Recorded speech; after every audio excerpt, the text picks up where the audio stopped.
Une pauvre fille a ramené un sans-abri chez elle, sans savoir qu'il était un PDG millionnaire. Ce qui l'a fait a choqué tout le monde. Avant de commencer, laissez un commentaire pour nous dire d'où vous regardez. Profitez de l'histoire. Julia se précipitait vers son entretien d'embauche, le cœur battant. Dans une main, elle tenait un CV froissé, dans l'autre, un sac de nourriture. Ses cheveux étaient attachés à la hâte, et ses pas rapides montraient à quel point cette journée était importante. Elle décida de prendre un raccourci par une ruelle étroite. Les papiers mouillés sur le sol la rendaient glissante. Puis, en un instant, tout bascula. Elle glissa, le sac lui échappa des mains, du riz et du poulet volèrent dans les airs, et elle tomba. Génial, marmonna Julia, assise là, fixant son déjeuner renversé comme si elle avait perdu bien plus que de la nourriture. « Vous êtes blessée ?» La voix venait d'un endroit inattendu, derrière une pile de cartons dans un coin de la ruelle. Un homme apparut, visiblement sans abri, avec des cheveux en désordre, un visage mal rasé et des vêtements usés. Mais quelque chose en lui était différent. Ses yeux avaient un éclat calme et perçant, qui contrastait avec son apparence rude. « Je crois que ça va », répondit Julia en ramassant ce qui restait de son repas. Il s'approcha, ramassa le récipient tombé et le lui tendit avec un léger sourire. « Il en reste un peu. » Julia hésita avant de le prendre. « Vous vivez ici ?» L'homme jeta un coup d'œil autour de lui avant de répondre. « Pour l'instant, oui, mais c'est temporaire. Je suis entre deux chemins, entre celui que j'étais et celui que je serai. » Julia devisagea, surprise. Quel genre de sans-abri parlait ainsi? C'est alors qu'elle remarqua la blessure à son pied, une vilaine coupure qui saignait encore. « Vous êtes blessé. »« Ce n'est rien, j'ai l'habitude. » Sans réfléchir, Julia ouvrit son sac à dos, en sortit un mouchoir, une petite bouteille d'alcool et du ruban adhésif. « Ça va piquer un peu », prévint-elle. « J'ai connu pire », dit-il en jouant les durs, mais son visage se crispa dès que l'alcool toucha sa peau.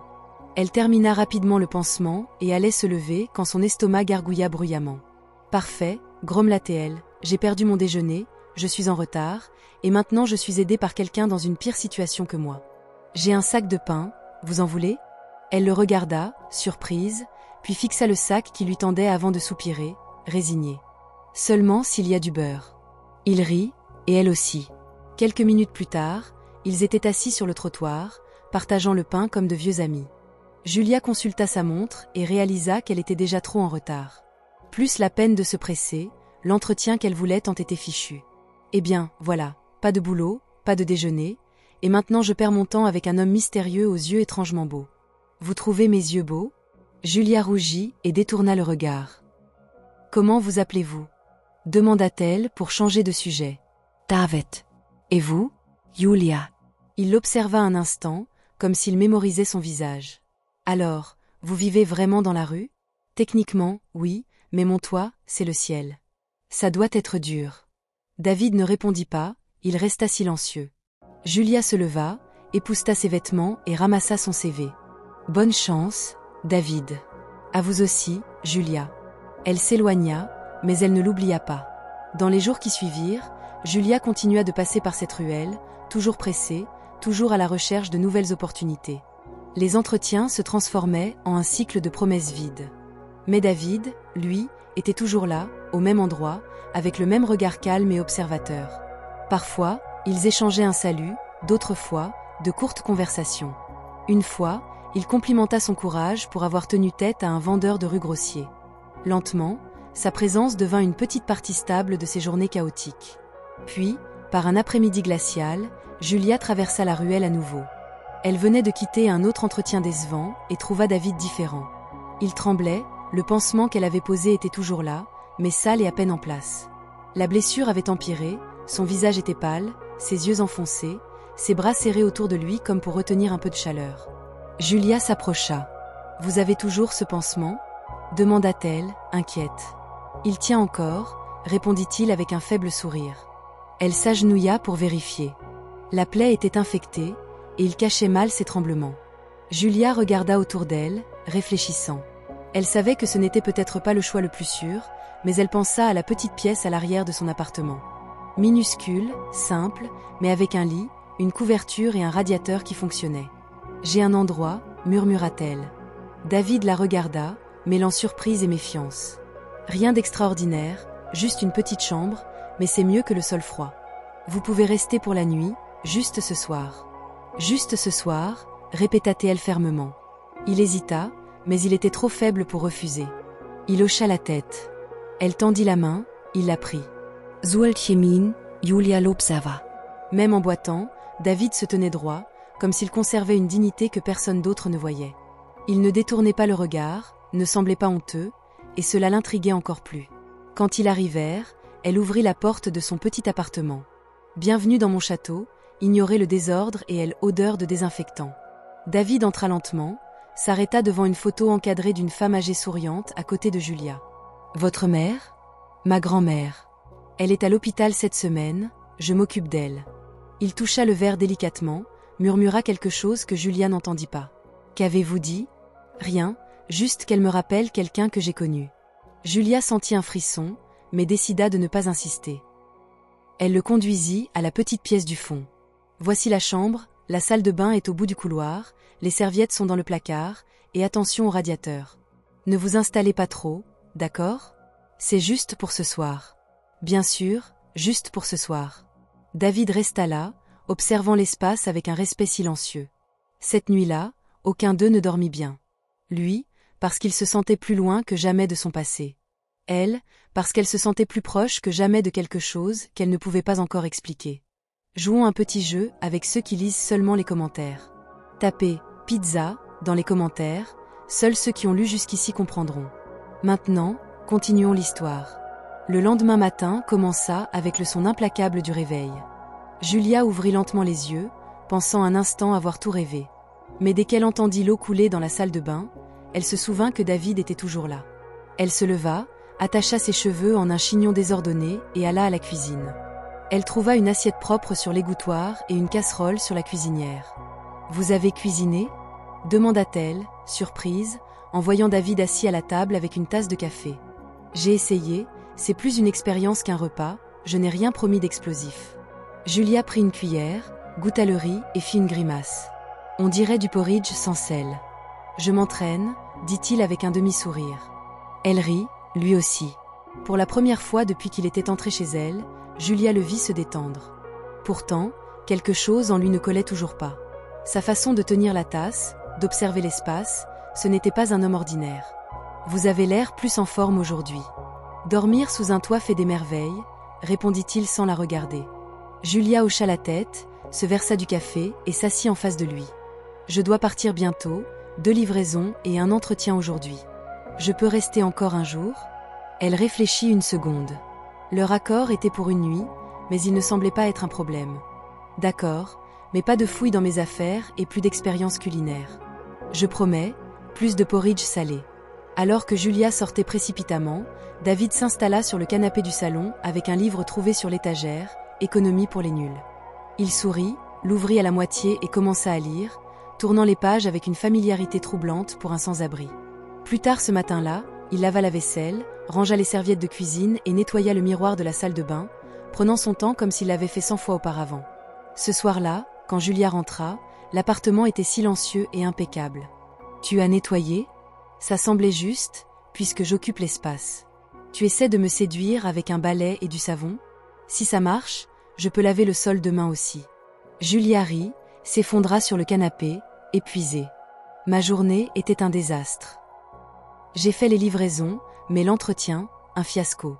Tu y arriveras, il te faut juste la bonne opportunité. » Elle le regarda.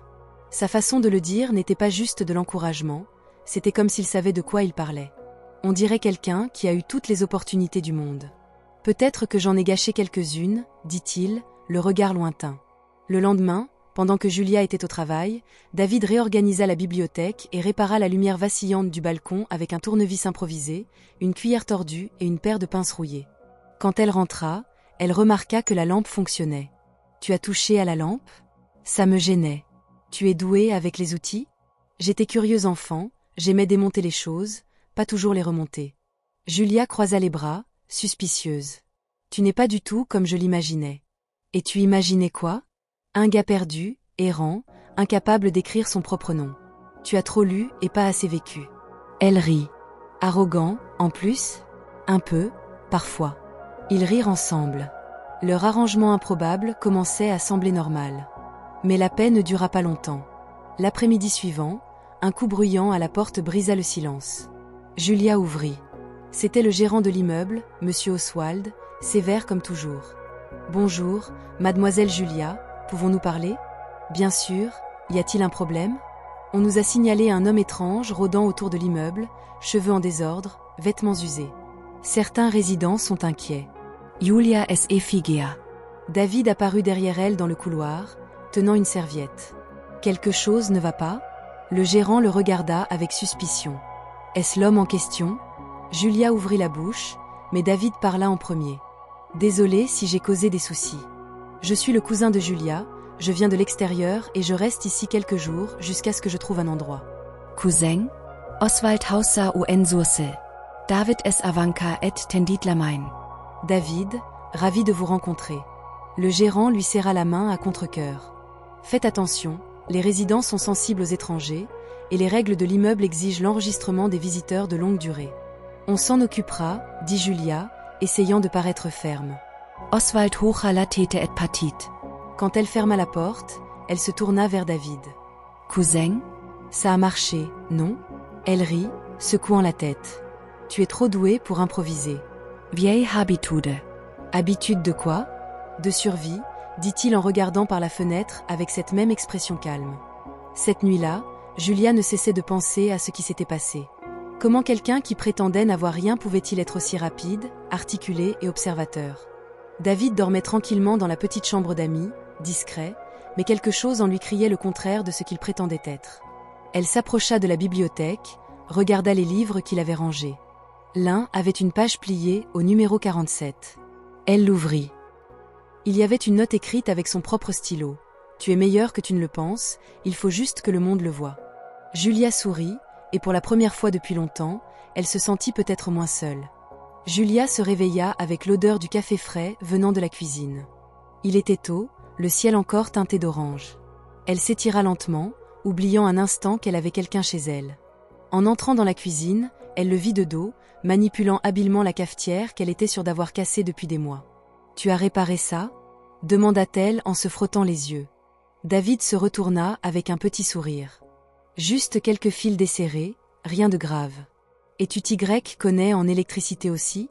Un peu de tout, curiosité d'enfant. » Julia s'assit à la table, sceptique. « Un de ces jours, tu vas construire un robot ici. Seulement s'il cuisine mieux que moi. » Elle rit, mais le soupçon persistait. Chaque jour, David révélait quelque chose de nouveau. Une compétence, une remarque intelligente, une observation trop aiguë. Il ne ressemblait décidément pas à un homme sans ressources. Plus tard, en se préparant pour un autre entretien, elle entra dans la pièce et s'arrêta net. Son ordinateur portable était ouvert, David tapait quelque chose et se leva rapidement en la voyant. « Je regardais juste, le système était lent, j'ai pensé pouvoir aider. Tu as ouvert mon ordinateur ? » C'était instinctif, je l'ai vu ouvert, j'ai jeté un œil, je n'ai rien touché d'important. Julia s'approcha du bureau et regarda l'écran. C'était un site de recrutement, avec un nouveau CV mis à jour, corrigé, qu'elle n'avait pas fait. « Tu as modifié mon CV ? J'ai juste arrangé la mise en page, ajouté quelques mots. Tes infos étaient bonnes, mais la présentation n'était pas top. Tu n'avais pas le droit de faire ça. Je suis désolée, je voulais juste aider. » Sans me demander d'abord ? David baissa les yeux. C'était une impulsion. Tu es trop bien pour continuer à être ignoré, et ce CV ne montrait même pas la moitié de ça. Julia prit une profonde inspiration, essayant de calmer sa frustration et sa surprise. La prochaine fois, demande d'abord, d'accord ? Je promet. En fin d'après-midi, Julia reçut un email d'une entreprise technologique l'invitant à un entretien le lendemain. L'email mentionnait le CV mis à jour. Elle regarda son téléphone, pensive. David était encore dans la petite chambre d'amis. Elle frappa à la porte. « Tu as dit mon CV ?» Il hésita. « Oui. » Sans me le dire ? Je savais que tu ne me laisserais pas faire. Et qu'est-ce qui te donnait le droit ? Parce que je crois en toi, même quand tu n'y crois pas toi-même. Julia ne répondit pas tout de suite. Une partie d'elle voulait être en colère, une autre ressentait autre chose. « Ne recommence pas, je n'aime pas les surprises. » Compris.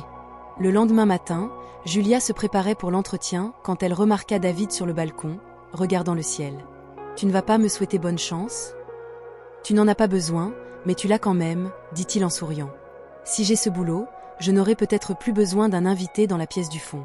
C'est juste. Et si je ne l'ai pas, tu l'auras. Elle ajusta ses cheveux une dernière fois et sortit. David resta là quelques minutes, puis retourna dans la petite chambre, ferma soigneusement la porte et sortit un vieux journal plié du fond de son sac. En première page, une photo de lui, mais plus soignée, en costume sombre, sourire réservé, bras croisés devant une pancarte Arvin Technologies. Le titre disait « PDG porté disparu depuis 8 mois, où est David Alencar ?» David passa son doigt sur son propre visage, puis, sans hésiter, déchira la page en petits morceaux et les jeta à la poubelle. Alors que Julia revenait de son entretien, son téléphone vibra avec un appel d'un numéro inconnu. « Bonjour, mademoiselle Julia, c'est Bianca de Solvru. Nous vous avons contacté hier par email. Pouvez-vous venir parler au conseil demain ?» Julia s'arrêta sur le trottoir. « Bien sûr, merci, à demain. » Elle raccrocha, n'en croyant pas ses oreilles, souriant toute seule en traversant la rue habituelle près de la ruelle où tout avait commencé. Puis, en passant devant un kiosque à journaux, elle s'arrêta. Une première page datée de plusieurs mois parlait d'un homme d'affaires porté disparu. Le visage, elle le connaissait, ou pensait le connaître. Elle s'approcha, lut la légende. David Alencar, fondateur et PDG de Arvin Technologies, n'a pas été vu depuis l'accident mystérieux qui l'a écarté de son poste. Julia se figea. C'était lui.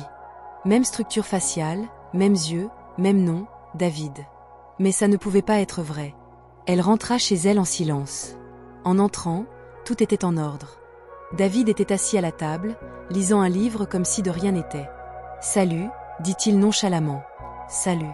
Elle alla directement dans sa chambre, s'assit sur le lit, le journal toujours dans son sac, le cœur battant. Il avait le même nom, le même visage, la même attitude calme, mais il vivait dans une ruelle. Son esprit bouillonnait de questions, mais elle ne savait pas par où commencer, pas encore. Ce soir-là, ils dînèrent en silence. David commenta la météo, un bruit étrange venant du frigo. Julia fit semblant d'écouter, mais ses pensées étaient ailleurs, sur le doute, sur le visage de ce journal, sur l'homme qui dormait maintenant dans la petite pièce au fond de sa maison. Elle resta éveillée longtemps, fixant le plafond sombre, et avant de s'endormir, elle murmura une seule question. « Qui es-tu vraiment, David ?» Le réveil sonna à 6h30. Julia se leva, encore troublée par ce qu'elle avait ressenti la veille. L'image du journal ne quittait pas son esprit.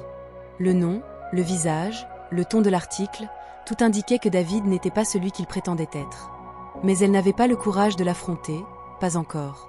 Et à ce moment-là, elle avait quelque chose de plus urgent à gérer, l'entretien avec le conseil de Solvru. David était dans la cuisine quand elle sortit de sa chambre. Le café est prêt, et il y a du pain au fromage. Je ne l'ai pas fait, mais je suis allée à la boulangerie tôt. Merci, dit Julia en prenant la tasse. Elle l'observa en buvant son café. Il semblait calme, normal, mais maintenant elle voyait les choses différemment. Sa façon de se déplacer dans la maison, d'observer tout, il était trop discret et, en même temps, semblait savoir exactement quoi faire en toute situation. « Tu sors ?» demanda-t-il. « J'ai cette réunion chez Solvru. »« Nervous ?»« Un peu. »« Tu vas être génial. » Elle hocha la tête, puis hésita. « Et toi, tu sors aujourd'hui ?» David Surratt. Je pensais me balader dans le quartier, juste pour me dégourdir les jambes. H.M. Elle finit son café et se leva. À plus tard. Bonne chance, Julia. Dès qu'elle partit, David alla à la fenêtre et attendit. Il compta jusqu'à 40 dans sa tête, puis prit un sac à dos caché dans la petite chambre, changea de chemise, mit une casquette sombre et sortit par l'arrière de l'immeuble. Le siège de Arvin Technologies était à un peu plus d'1 heure. David évita les bus et le métro, marcha dans les rues, changea de trajet 2 fois et entra dans un café près de l'entreprise pour observer les environs. Il ne voulait pas être reconnu, pas encore. Il avait passé des mois à se cacher, et tout indiquait que Victor avait pris le contrôle de l'entreprise avec facilité. David devait savoir ce qui se passait avant de se dévoiler. Il attendit que l'heure de pointe passe, puis s'approcha du bâtiment principal. La carte d'identification qu'il avait gardée depuis l'accident était encore dans son sac, mais il savait qu'elle ne fonctionnerait plus. Il entra par la réception latérale, utilisant l'ascenseur de service. Un ancien employé, maintenant en maintenance, le reconnut. « Monsieur David ?»« Chut, juste pour aujourd'hui. J'ai besoin de jeter un œil à certaines choses. Pouvez-vous m'aider ? Bien sûr, c'est bon de vous revoir. » David traversa les couloirs comme un fantôme. La plupart des nouveaux employés ne savaient pas qui il était. Arrivé à l'étage exécutif, il s'arrêta devant la porte vitrée qui menait autrefois à son bureau. Une nouvelle plaque indiquait Victor Alden, PDG. David prit une profonde inspiration et entra dans la salle de réunion adjacente. Il connecta un vieux portable au système interne, tapa son ancien mot de passe. Ça fonctionna. Des rapports apparurent, contrats, réunions, transactions. Et là, le plan, vendre une partie de Harvin à une société écran basée à l'étranger. Victor démantelait l'entreprise de l'intérieur, lentement mais systématiquement. David lut chaque ligne attentivement, mémorisant les détails. Il ne pouvait rien prendre, pas encore. Il devait être prudent. Pendant ce temps, Julia terminait son entretien. Votre CV est excellent, mademoiselle Julia, dit le manager, et votre présentation nous a vraiment impressionnés. Si tout se passe bien, nous vous contacterons d'ici la fin de la semaine. Elle sourit, le remercia et partit. Elle se sentait plus légère, mais étrangement mal à l'aise.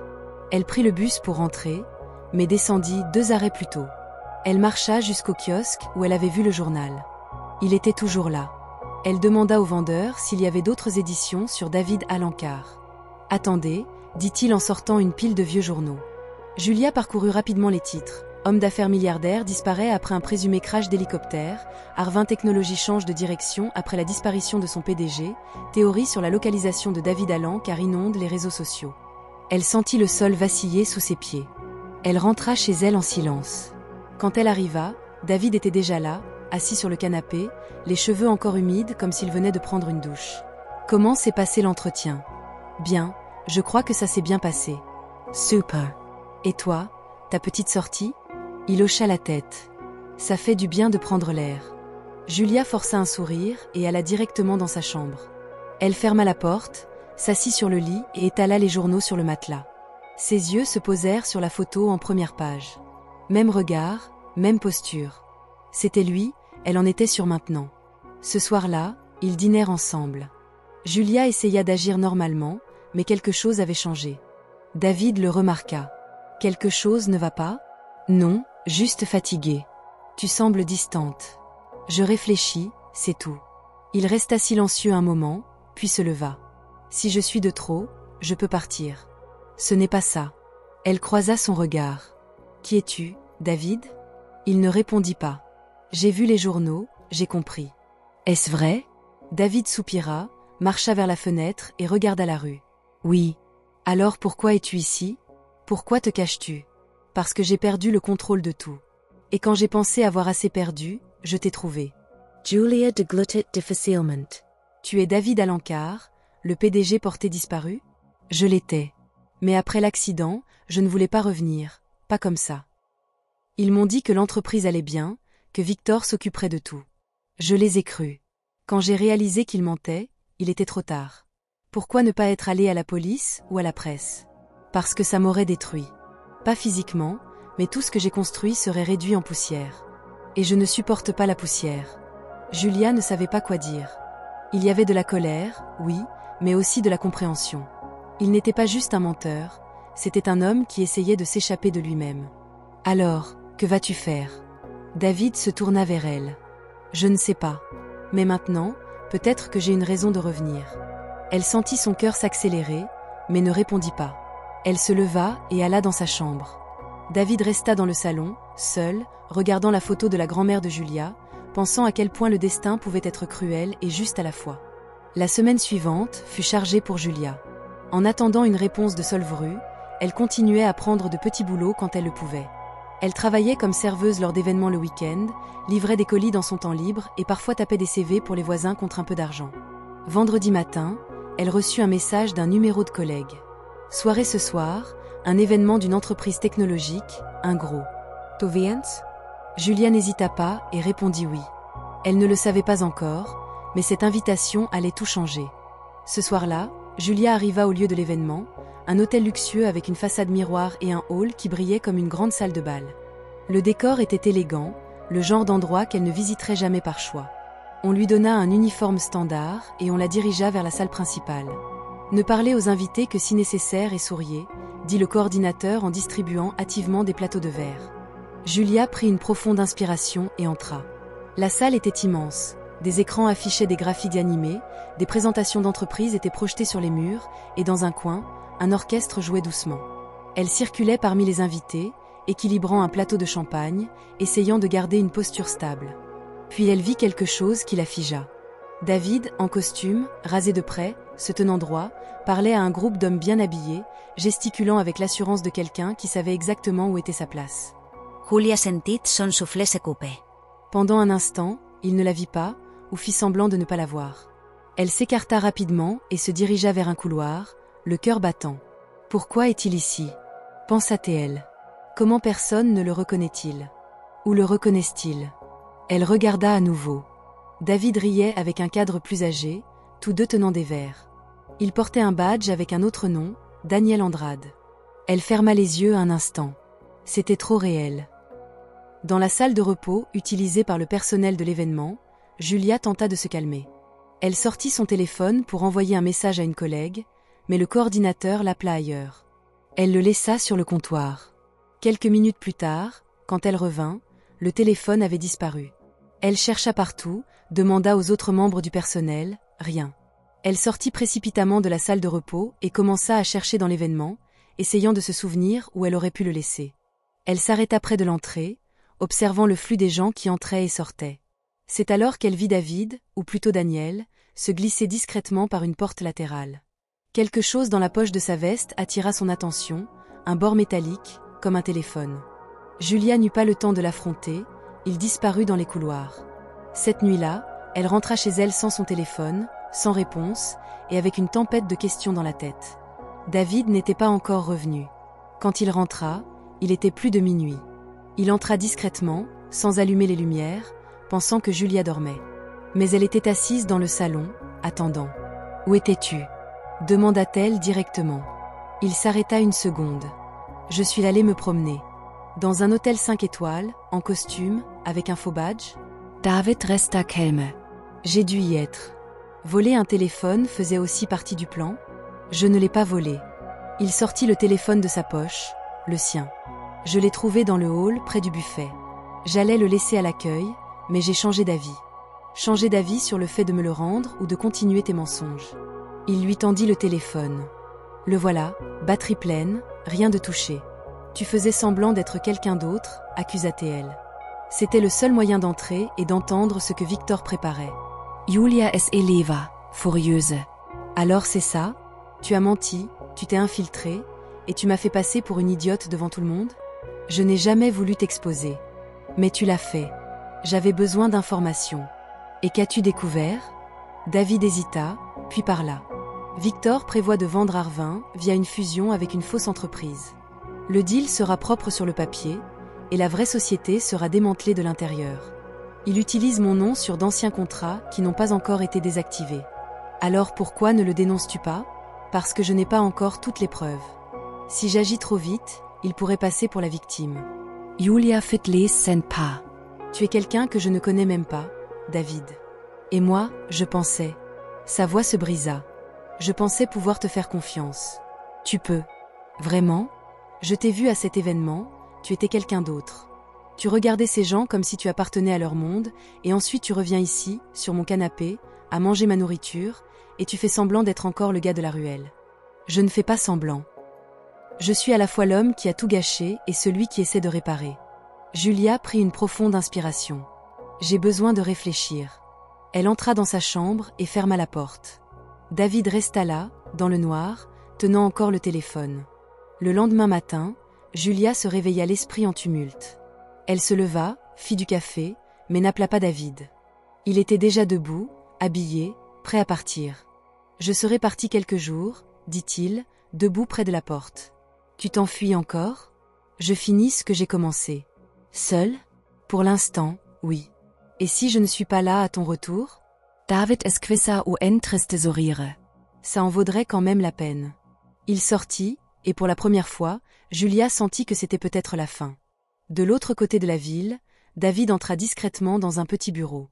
Il rencontra un ancien contact, quelqu'un qui lui devait des faveurs et posait peu de questions. « J'ai besoin d'accéder aux fichiers numériques de Arvin, aux anciennes sauvegardes, au département juridique, au registre de transactions, aux contrats signés ces 6 derniers mois. Qu'est-ce que tu prévois ? » Faire trébucher Victor sur son propre plan. En parlant, David ressentit le poids de tout ce qu'il avait traversé. Il ne s'agissait plus seulement de l'entreprise, mais de vérité, de justice, et surtout de faire face à Julia sans demi-vérité. 2 jours plus tard, Julia reçut une enveloppe chez elle, sans expéditeur. À l'intérieur, son téléphone, avec un nouveau dossier dans la galerie, Vérité Arvin. Elle ouvrit les fichiers, tableur, enregistrement, copie d'email, tout. Avec ça, une note tapée simplement. Je ne pouvais pas rester, mais je ne suis jamais vraiment partie. D. Julia pressa le téléphone contre sa poitrine, et pour la première fois depuis des jours, elle sut exactement ce qu'elle devait faire. C'était dimanche. Le café sur la table de la cuisine avait refroidi, mais Julia n'en avait pas pris une gorgée. Son téléphone était dans ses mains, le dossier de David encore ouvert. Chaque document qu'elle lisait rendait les choses plus claires et plus dangereuses. Victor déchirait Arvin de l'intérieur comme un vieux jouet. Les registres ne laissaient aucun doute. Contrat signé au nom de David, transactions vers des sociétés écrans, transfert massif d'actifs. Pourtant, ce n'était pas assez pour un scandale public. Victor était prudent, il laissait des lacunes calculées, des documents avec des signatures numériques qui semblaient légitimes, et utilisait des hommes de paille pour masquer le vrai nom. Julia savait que ce n'était que la partie émergée de l'iceberg, et maintenant elle était trop impliquée pour faire semblant du contraire. Elle ferma les yeux, prit une profonde inspiration et tapa un court message. « Il faut qu'on parle aujourd'hui, où que tu sois. » Pas de réponse immédiate. Le temps semblait ralentir quand le silence était la seule chose entre elle et la vérité. David reçut le message alors qu'il analysait des captures d'écran d'un contrat modifié. Il était dans un vieil espace de coworking en centre-ville, utilisant une fausse identité pour accéder au serveur et stocker des fichiers dans un système crypté. En voyant le message de Julia, il n'hésita pas. Il partit immédiatement, sans rien expliquer à personne. Quand il arriva, Julia l'attendait à l'entrée de l'immeuble. Son regard était stable, mais différent. La colère avait disparu, il ne restait que de la détermination. « Entre », dit-elle simplement. David entra en silence. Il n'était plus un étranger dans ce couloir étroit, mais tout semblait différent maintenant. Il le remarqua, Julia aussi. À l'intérieur, elle désigna le canapé. « Assieds-toi. » Il obéit. « J'ai tout vu, lu les documents, écouté les vidéos. Tu as raison, David. Victor détruit l'entreprise. Mais toi, tu essaies de faire ça seul, et ça ne marchera pas. C'est dangereux. Je sais. Je ne veux pas t'entraîner là-dedans plus que je ne l'ai déjà fait.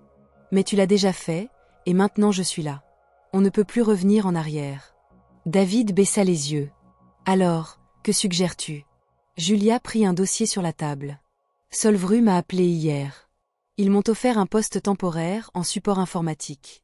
Ils ont des contrats avec plusieurs entreprises, dont une qui apparaît dans tes documents, une des sociétés écrans qui reçoivent de l'argent de Arvin. » David leva les yeux, totalement concentré. « Tu penses pouvoir obtenir quelque chose d'eux ? Je peux entrer. Ce ne sera pas facile, mais si j'accède à leur système interne, je pourrai trouver des preuves plus directes. Appel, transfert, autorisation au nom de Victor. Julia, ça pourrait te mettre en danger.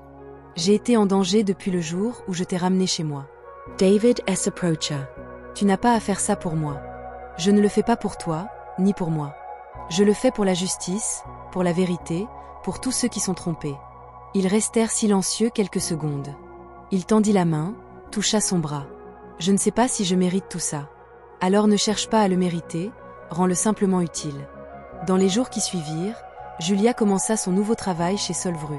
L'entreprise était moderne, avec des systèmes de sécurité stricts et des règles claires, mais elle savait comment se déplacer prudemment. Elle jouait l'employée discrète, serviable, intelligente, mais derrière ses yeux attentifs, elle avait un objectif. Trouver les fislages reliant Solvru aux manigances de Victor. Pendant ce temps, David intensifia son travail en coulisses avec l'aide d'un ancien partenaire de confiance, Marcos, ex-directeur de la sécurité numérique chez Arvin. Il mit en place une base parallèle de collecte de données. Les informations arrivaient plus vite maintenant, le plan prenait forme. Il y a une réunion prévue entre Victor et les directeurs de la société fantôme la semaine prochaine, dit Marcos en montrant un email intercepté.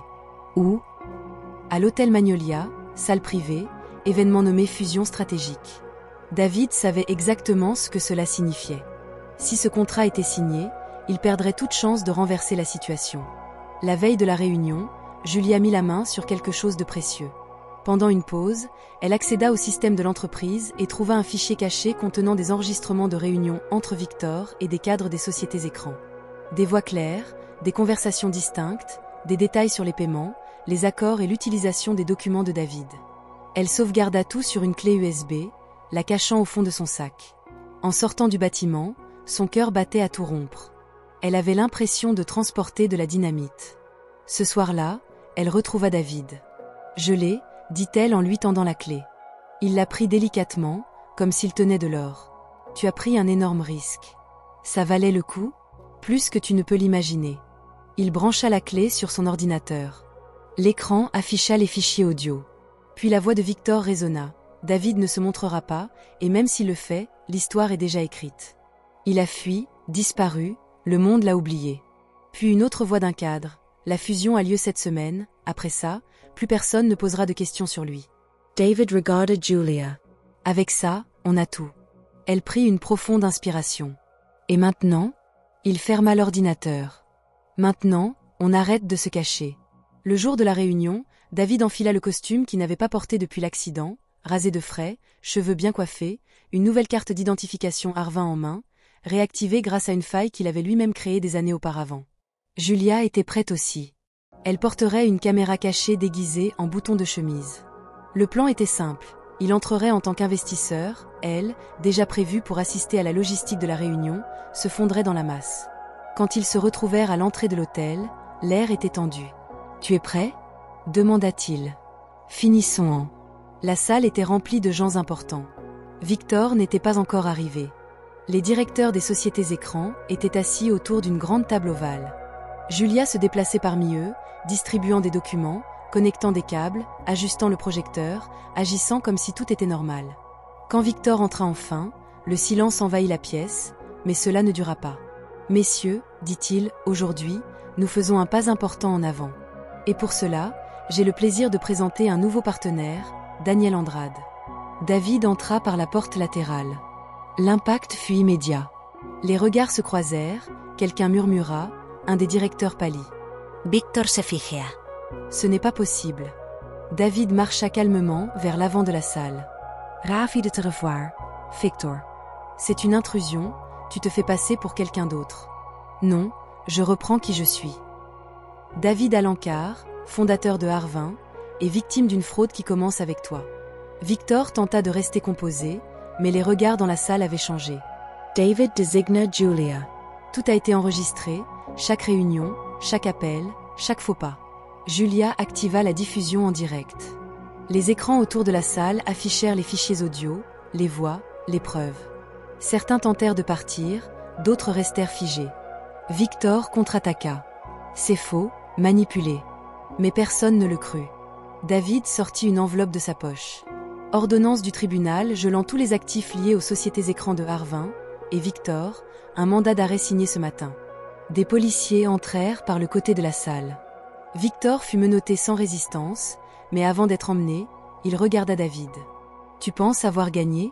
Pas moi, la vérité. » Ce soir-là, Julia et David s'assirent sur le balcon de son appartement. « As-tu eu ce que tu voulais ? » demanda-t-elle. « Presque. » Il la regarda. « Il reste une chose. »« Quoi ?» David se pencha lentement, prenant sa main. « Te reconquérir. Pas en tant que PDG, pas en tant que gars de la ruelle, mais en tant que quelqu'un qui comprend enfin ce que signifie faire confiance. » Julia sourit, serrant ses doigts. « Alors commence. » Et à cet instant, le jeu changea enfin. L'exposition de Victor fut un soulagement, mais pas une libération. Les médias couvrirent le scandale, le nom de David refit les gros titres, désormais en tant que PDG revenu de l'ombre. Les investisseurs étaient divisés, la moitié célébrait son retour, l'autre craignait l'instabilité. Mais pour David, rien de tout cela n'importait plus que le silence gênant entre lui et Julia ces derniers jours. Elle évitait les questions, il évitait les réponses. Ce soir-là, ils étaient assis face à face à la table du dîner. L'assiette de Julia restait intacte. « Penses-tu encore avoir fait le bon choix ?» demanda-t-elle sans lever les yeux. David prit un moment avant de répondre. « J'ai fait ce qui devait être fait. Même en sachant que maintenant tout tourne autour de toi à nouveau ?» Il soupira. « Penses-tu que j'aime ça ? Je ne sais pas ce que tu aimes à ni mort, David. Je ne sais même pas si je te connais. Ça fit plus mal qu'il ne voulait l'adme. Je suis le même homme que tu as trouvé dans cette ruelle. Non, tu ne le es pas. L'homme que j'ai trouvé m'a donné à manger alors qu'il n'avait rien. L'homme assis ici me cache des choses, calcule, agit comme si le monde était un échiquier. Parce que maintenant, c'en est un. Et où est ma place dans ce jeu? Il ne répondit pas. S'il y avait une réponse, elle n'était pas simple. Le lendemain, Julia alla chez Arvin pour la première fois depuis le scandale. David lui avait demandé de l'accompagner à une réunion du conseil où il présenterait le plan de restructuration de l'entreprise. Elle entra dans l'immense bâtiment, ses yeux scrutant tout. La réceptionniste la reconnut et murmura quelque chose aux gardes de sécurité. Julia fit semblant de ne pas le remarquer. Dans l'ascenseur, David ajusta sa cravate. Julia l'observa dans le reflet d'acier poli. Nerveux? Demandate elle. Toujours. Elle esquissa un faible sourire, mais la tension persistait. La réunion fut brève. David présenta ses plans avec assurance, parla de transparence, d'audits indépendants, de révision des contrats et d'opportunités pour les jeunes talents. Julia écouta, mais son esprit était ailleurs. En sortant, elle le regarda. « Tu es très bon à ça. »« À quoi ?»« Parler bien, convaincre les gens. » Il comprit ce qu'elle voulait vraiment dire. « Tu penses que je te manipule ?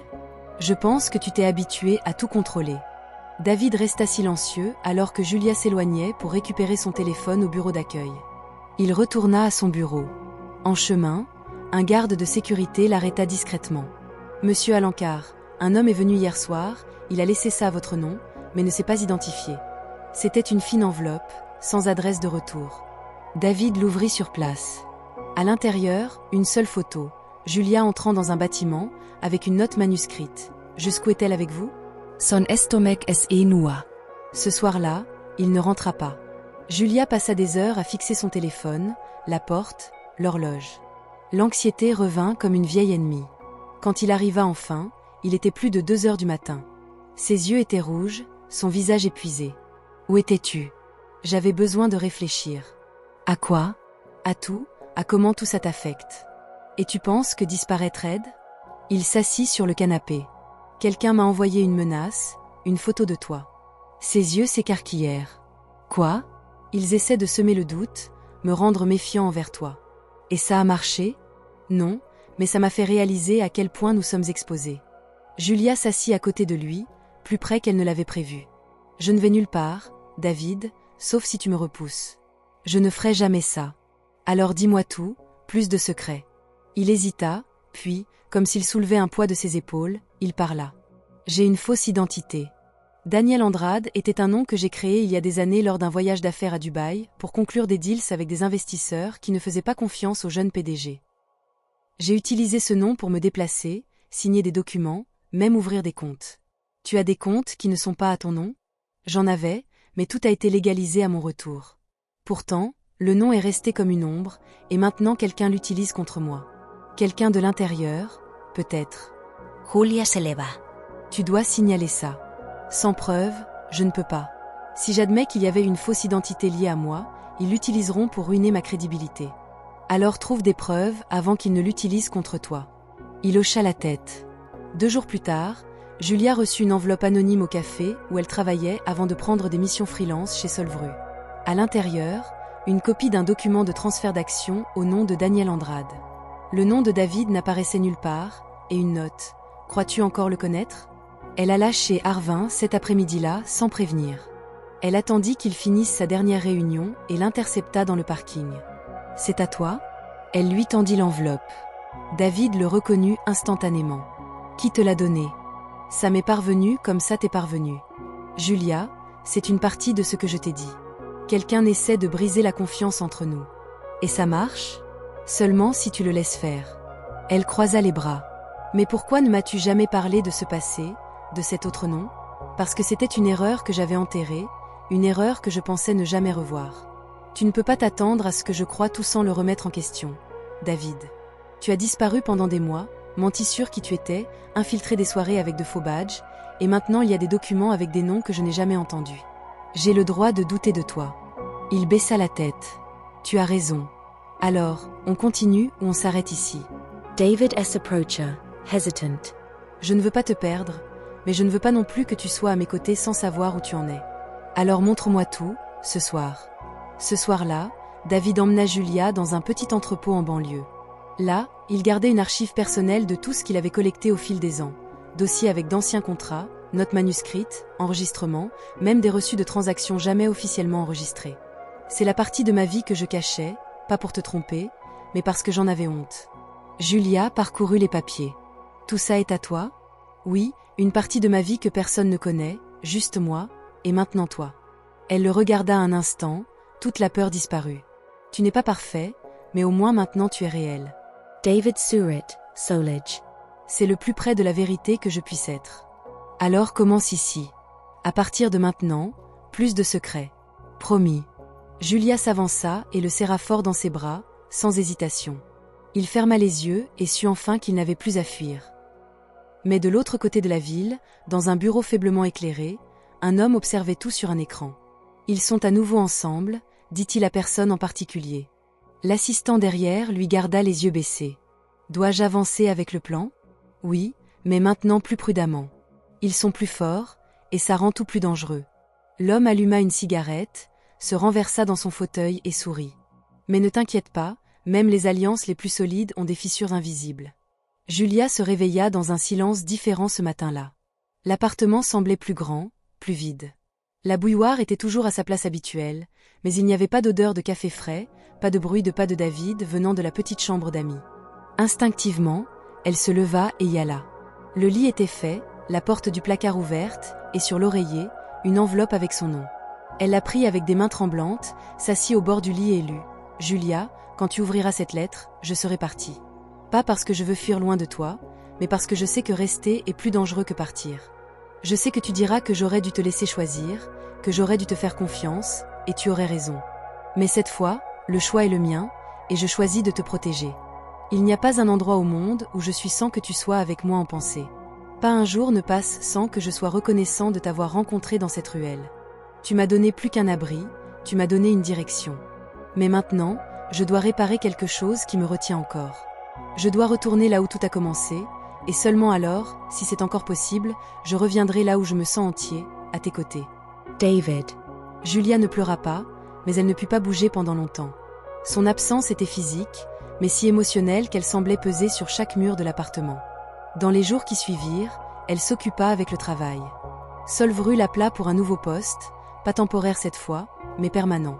Elle accepta, non par nécessité, mais pour combler l'espace laissé par David.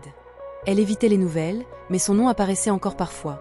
Homme d'affaires milliardaire refait surface, David Alencar brise son silence, Arvin entre dans une nouvelle phase en ramenant son PDG sur le marché.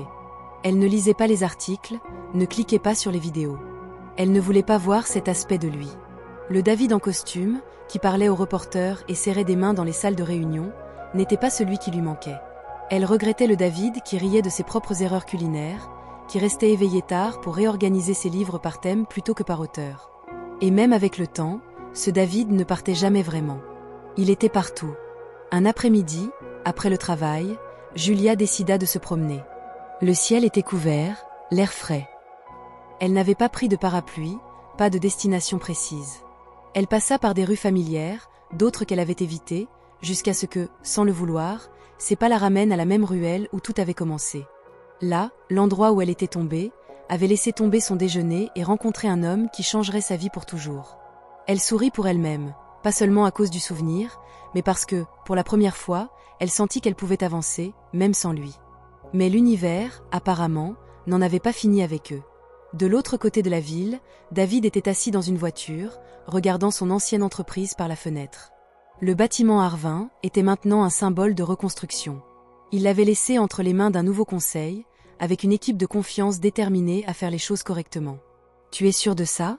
demanda Marcos, assis à côté de lui à l'arrière. « Oui, j'ai clos ce chapitre. Et maintenant ?» David Surratt. Maintenant, je dois trouver un café. La semaine suivante, Julia reçut un email inattendu. « Chère Julia, nous aimerions vous inviter à participer à un processus de sélection interne chez notre partenaire, Sunit Technologies. Votre expérience et votre profil ont été recommandés. L'entretien aura lieu en personne. » Elle hésita. Elle n'avait jamais entendu parler de Sunit, mais l'invitation semblait légitime. L'adresse était dans une zone rurale où de nombreuses startups installaient de petits bureaux opérationnels. Le samedi, elle décida d'y aller. Elle prit un bus, puis un covoiturage, et arriva enfin à l'endroit. Une petite route bordée d'arbres, avec des panneaux simples indiquant un café récemment ouvert, Café Dole. Elle trouva ça étrange, vérifia l'adresse encore une fois. C'était bien là. Elle entra, confuse. Pas de réception, juste une jeune femme souriante derrière le comptoir. Julia? Oui. Suivez-moi, s'il vous plaît. On la conduisit à l'arrière du café. Une porte s'ouvrit, la lumière du soleil filtrait par les fenêtres, et une personne attendait. David. Pas de costume, pas de cravate, en jean, manches retroussées, avec ce sourire familier qu'elle reconnaîtrait n'importe où. Julia Sefigea. Qu'est-ce que c'est? Une excuse. Tu as tout organisé? Pas seul. Le café est réel, tout comme l'offre d'emploi, mais l'idée était de te revoir. Je ne voulais pas débarquer chez toi comme un fantôme. Elle croisa les bras. Et pourquoi maintenant? Parce que maintenant, j'ai réglé tout ce que je devais, et parce que je t'aime encore, même si je ne sais pas si tu me pardonneras. Julia prit une profonde inspiration. Tu m'as laissé sans dire si tu reviendrais, sans me dire si tu allais bien. Ça ne se répare pas avec une invitation mystérieuse. Je sais, mais peut-être que ça peut commencer avec un café. Elle rit, incrédule. Tu ne changes jamais. Je ne veux pas si ça signifie perdre ce qui m'a amené ici. Silence. J'ai investi ici, continua-t-il, utilisé un autre nom, voulu construire quelque chose de simple, loin du chaos. J'ai pensé que l'idée te plairait peut-être. Elle l'étudia.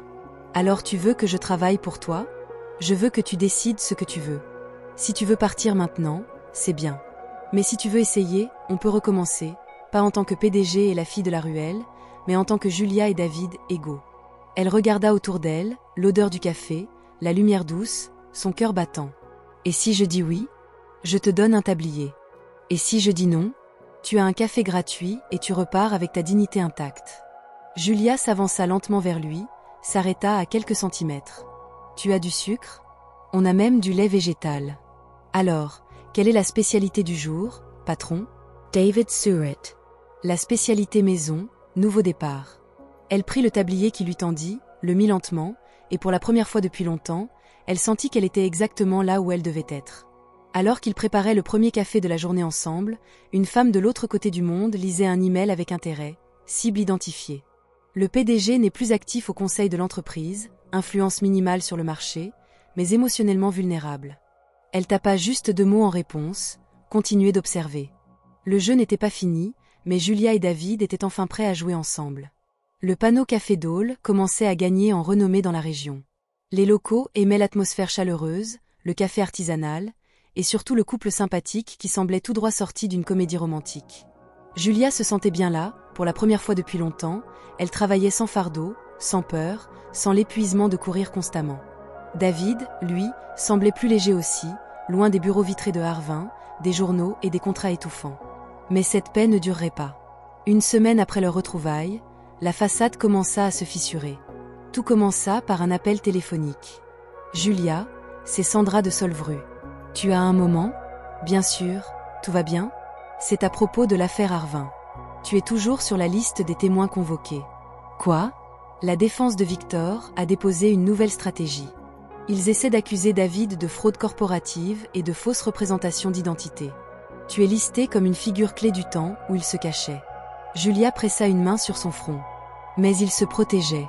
Je sais ce qu'il a fait, j'ai aidé. Oui, mais son équipe de défense n'a pas encore répondu officiellement, et l'accusation veut déterminer si tu as été utilisé, manipulé ou complice. Julia de Gluttet de Facilment. Et quand est-ce que ça arrive? Audience préliminaire la semaine prochaine. Ce soir-là, alors qu'il fermait la caisse du café, elle décida de parler. Tu savais que Victor essayait encore de te faire tomber? David ne sembla pas surpris. Je me doutais qu'il tenterait quelque chose. Ils t'accusent de fraude, et ils m'ont appelé comme témoin. David laissa tomber les pièces sur le comptoir. Julia, je n'ai jamais voulu t'entraîner là-dedans. Je sais, mais maintenant j'y suis, et je veux savoir, vas-tu te battre ou fuir encore? Il la regarda. Il y avait quelque chose de différent dans ses yeux, pas de la peur, pas du doute, mais un mélange d'épuisement et de détermination. Je vais l'affronter. Alors commence par dire la vérité. Quelle partie? Toute. David s'assit, prit une profonde inspiration et commença. Quand je suis revenu après l'exposition de Victor, je pensais que rester à l'écart suffirait. Mais dès que la presse a su que j'étais vivant, tout a repris. Les investisseurs m'ont mis la pression, le conseil m'a convoqué. J'ai essayé de refuser, mais j'ai réalisé que Harvin était encore ma responsabilité. Alors tu es revenu en intérim? Mais je n'ai dit à personne. Je voulais régler les contrats en attente, confier l'entreprise à des mains fiables et partir pour de bon. Et tu ne m'as pas dit parce que... Je savais que tu penserais que je recommençais, disparaissant, contrôlant tout. Julia l'observa en silence. Et tu penses encore pouvoir vivre entre deux mondes? Je veux juste que l'un d'eux soit avec toi. L'audience arriva vite. La salle d'audience était pleine, même si ce n'était qu'une session préliminaire. Julia était assise dans la rangée réservée aux témoins, les mains jointes sur ses genoux. David entra avec son avocat à ses côtés. Il portait un costume sombre, les cheveux bien peignés, mais son regard restait le même. De l'autre côté, Victor semblait plus mince, mais pas moins venimeux. Le juge ouvrit la session. Le procureur exposa ses arguments. David avait utilisé un faux nom, s'était déplacé déguisé, avait assisté à des événements privés, et maintenant il devait expliquer si tout cela faisait partie d'un plan douteux ou d'un acte de survie. Puis Julia fut appelée. Elle marcha jusqu'au pupitre avec des pas fermes. Le juge la regarda. « Mademoiselle Julia, que pouvez-vous nous dire sur la période où Monsieur David était absent des yeux du public ?» Elle prit une profonde inspiration. Qu'il essayait de sauver sa propre vie, et plus tard, l'entreprise qu'il avait construite. Saviez-vous qu'il utilisait une fausse identité? Je l'ai découvert plus tard, mais j'ai compris pourquoi. Il a été trahi, traqué, discrédité, et même ainsi, il a choisi de réparer les choses, pas de disparaître ni de chercher la vengeance. L'avocat de Victor se leva. À un moment donné, vous a-t-il forcé, manipulé, convaincu de l'aider dans des actes illégaux? Non, tout ce que j'ai fait, c'était parce que je croyais en lui. Croyez-vous encore en lui aujourd'hui? Julia regarded David. Il l'observait comme si cette réponse était plus importante que le verdict. Oui, je crois en lui. À la fin de l'audience, le juge n'avait pas encore statué, mais le ton était clair. David avait agi en dehors des formalités, mais pas en dehors de la justice. Les preuves montraient une intention de protéger, pas de tromper. À l'extérieur de la salle, les journalistes entourèrent Julia. Êtes-vous avec lui maintenant? Est-il vraiment l'homme qui a disparu? Comment est-ce d'être avec quelqu'un avec deux identités? Elle prit une profonde inspiration, sourit et répondit. Il a deux noms, mais un seul cœur, et c'est ce qui compte. À quelques mètres, David l'entendit, et à cet instant, il sut qu'il y avait encore de l'espoir pour tout. Le matin du procès était gris. Il ne pleuvait pas, mais le ciel semblait retenir ses larmes, comme s'il hésitait avant un adieu. David était prêt, ou du moins essayait de le paraître. Il portait le même costume qu'il avait mis quand il avait pris la tête de Harvin pour la première fois, celui qui lui avait toujours semblé être un bouclier. Aujourd'hui, cependant, il pesait comme une vieille armure. Julia n'était pas avec lui. Depuis l'audience préliminaire, ils avaient peu parlé, et la veille, elle avait seulement dit « Si tu as besoin de moi, tu sais où me trouver ». Mais maintenant, elle n'était pas au banc des témoins, pas dans la salle d'attente, et elle n'avait pas répondu aux deux appels qu'il avait passés avant de partir. Même ainsi, David entra dans la salle d'audience la tête haute. De l'autre côté de la pièce, Victor semblait confiant. Il avait une nouvelle équipe d'avocats, engagée à la dernière minute. Il sourit légèrement, comme quelqu'un qui croyait encore avoir une dernière carte à jouer. Le juge commença la session à l'heure. Les premières heures furent des débats techniques sur les termes juridiques, les responsabilités contractuelles et la fine ligne entre prudence et omission. David écoutait en silence, sans argumenter, sans gesticuler, il attendait. Quand il fut appelé, il marcha au centre de la salle, s'arrêta devant le micro et parla calmement. Pendant le temps où j'étais absent, ma priorité était de protéger ce qui restait de mon entreprise, dit-il. Oui, j'ai utilisé un faux nom, je suis entré dans des événements déguisés, j'ai agi en dehors du protocole, mais chaque pas que j'ai fait était pour empêcher un crime plus grave. Le juge l'observa attentivement. Reconnaissez-vous avoir violé des réglementations corporatives et légales? Je le reconnais, mais je demande à la Cour de considérer le contexte, le risque réel, et les preuves qui non seulement clarifient mon intention, mais exposent aussi la gravité de ce qui se passait en coulisses. Le procureur ne s'opposa pas. La défense de Victor tenta de détourner l'attention, mais les enregistrements audio, vidéo et documents présentés pendant la phase du procès étaient irréfutables. Après une courte pause, le juge revint pour rendre le verdict. La Cour reconnaît que M. David Alencar a agi en dehors des paramètres légaux à certains moments, mais ses actions étaient motivées par le besoin de se protéger lui-même et son entreprise. Compte tenu des preuves présentées, cette Cour le déclare non coupable de fraude et de manipulation intentionnelle d'identité. La salle murmura. Pour la première fois, Victor perdit son sourire. Le juge continua. Cependant, il est recommandé que M. Alencar reste éloigné des fonctions exécutives chez Arvin pour une période indéfinie, afin d'assurer la reconstruction institutionnelle de l'entreprise sur des bases neutres. David hoch à la tête. Ce n'était pas une perte, d'une certaine manière, c'était la liberté. En quittant la salle, les reporters l'entourèrent, mais David ne parla pas. Il cherchait un seul visage, celui de Julia, mais elle n'était pas là. 2 jours passèrent. David ne pouvait se concentrer sur rien. Le café resta fermé. Chaque matin, il y retournait, comme si cela pouvait la faire apparaître.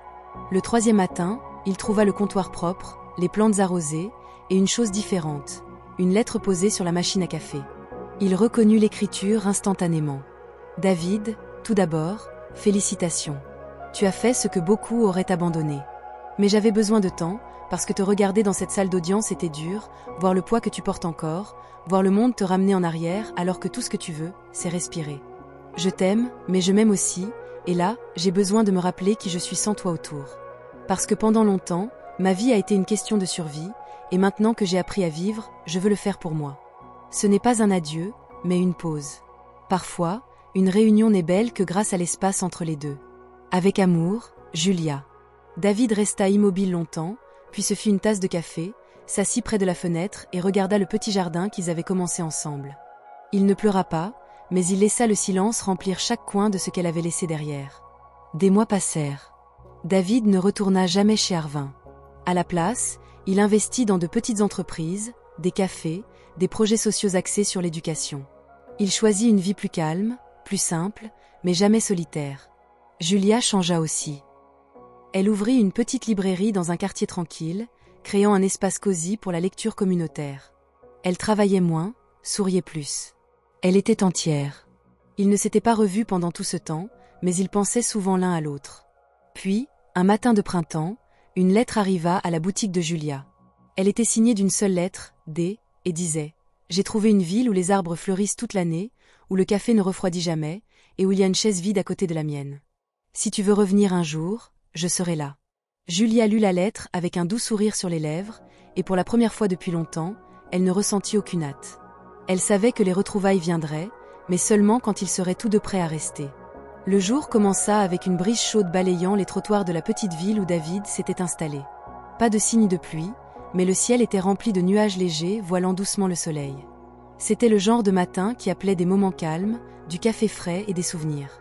Le café qu'il avait construit avec tant de soin était maintenant connu comme un lieu de paix.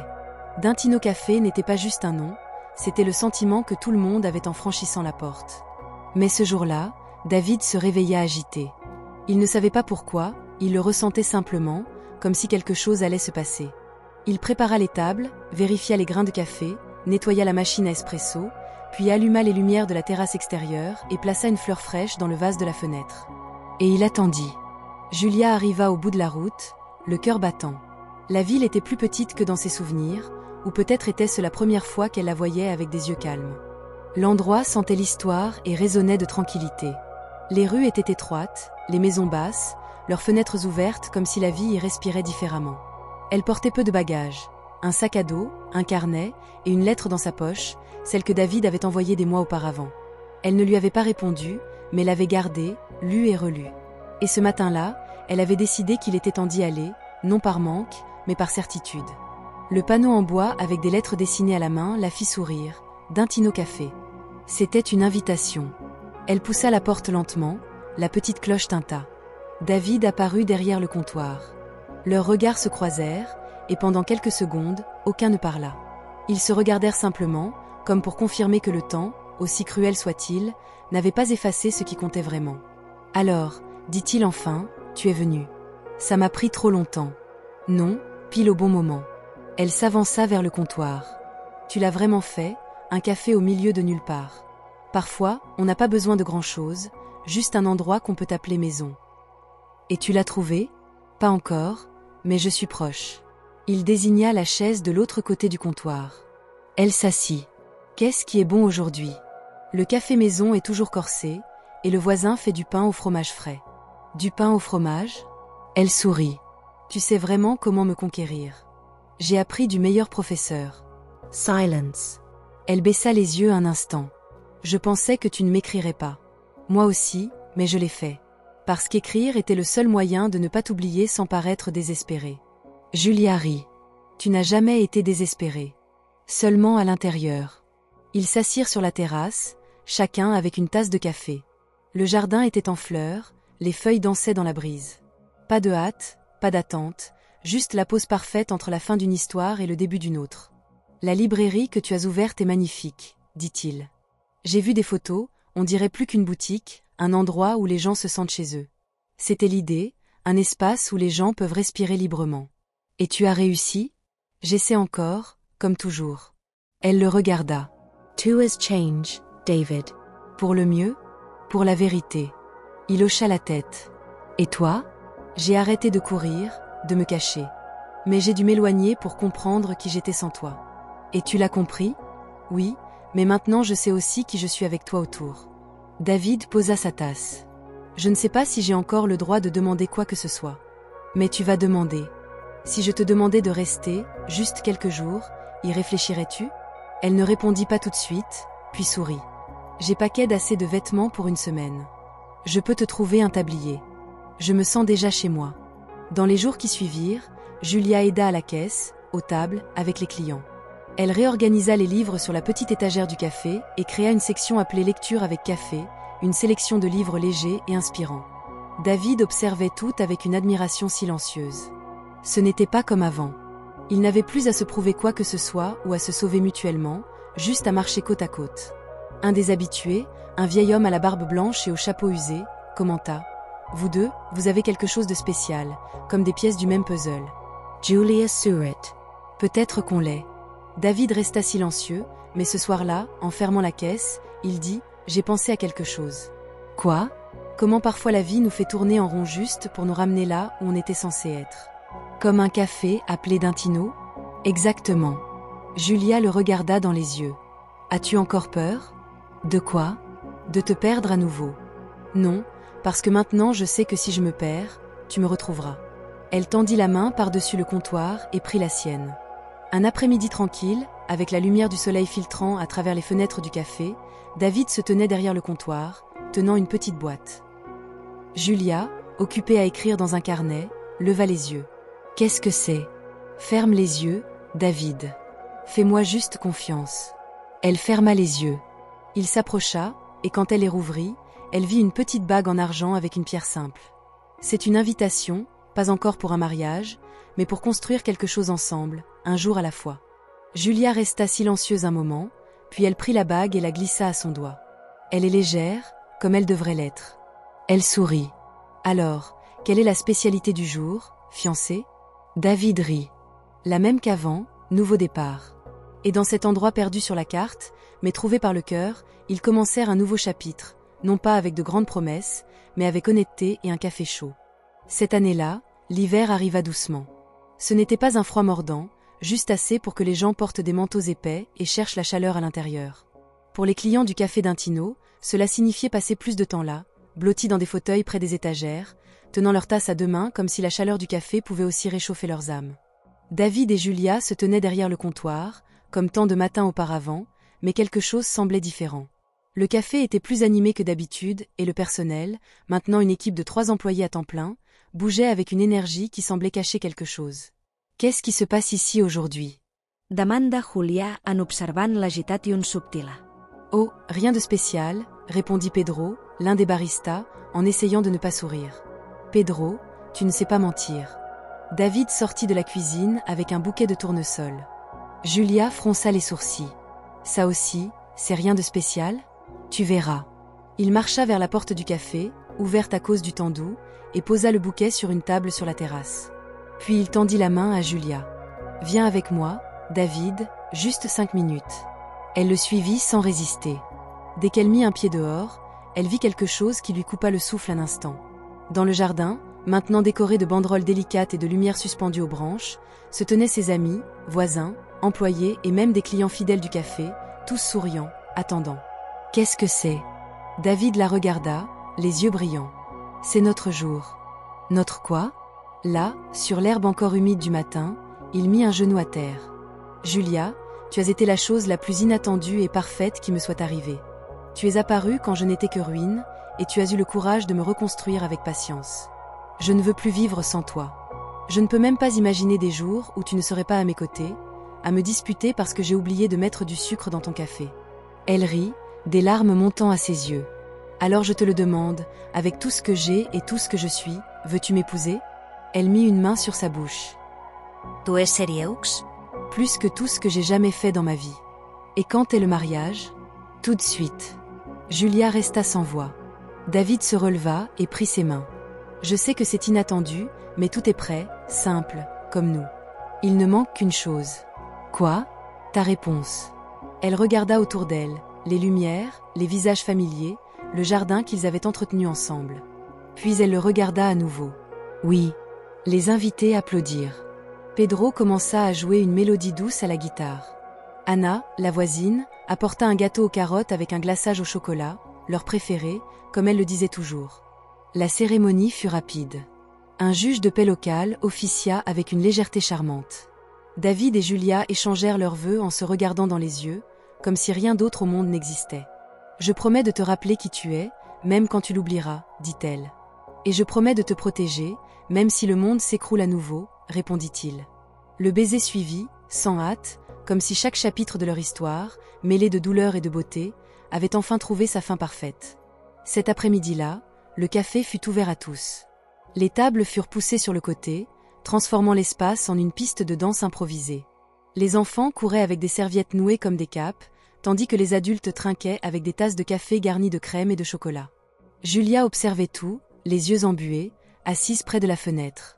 David s'assit à côté d'elle, une tasse à la main. « À quoi penses-tu » demanda-t-il. « Que pendant longtemps, je pensais qu'il n'y avait que deux choix, survivre ou abandonner. Et maintenant, me voilà, en train de vivre. Tu as toujours su vivre, tu avais juste besoin d'espace. » Elle posa sa tête sur son épaule. « Et toi, es-tu heureux ? Plus que je ne le mérite. Tu le mérites, David, parce que tu as choisi de changer, tu as choisi d'aimer, et plus que tout, tu as choisi de rester. » À la fin de la journée, quand tout le monde fut parti, Julia et David s'assirent à nouveau au comptoir.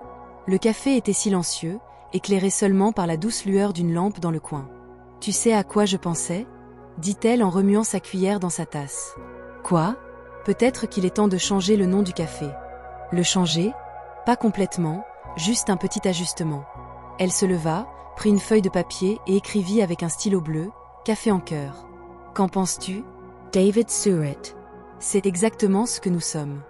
Elle posa la feuille sur le comptoir et dit « Demain, on change l'enseigne. » Demain est un excellent jour pour recommencer. Quelques semaines plus tard, le café avait son nouveau nom. Café en cœur devint une petite attraction touristique, attirant des visiteurs curieux de voir l'endroit où le PDG porté disparu avait redémarré sa vie avec une femme ordinaire au cœur immense. Mais à l'intérieur, il n'était pas une légende, juste une vie. David préparait le café, Julia gérait les comptes, et ils s'aimaient sans effort, comme deux personnes qui comprenaient que le vrai luxe dans la vie est d'avoir quelqu'un avec qui partager le silence. Que pensez-vous de l'histoire de Julia et David ? Laissez votre avis dans les commentaires. Sur une échelle de 0 à 10, comment noteriez-vous cette histoire ? Abonnez-vous à la chaîne et activez les notifications pour suivre toutes nos histoires. Et n'oubliez pas de découvrir d'autres récits touchants en cliquant sur l'écran final.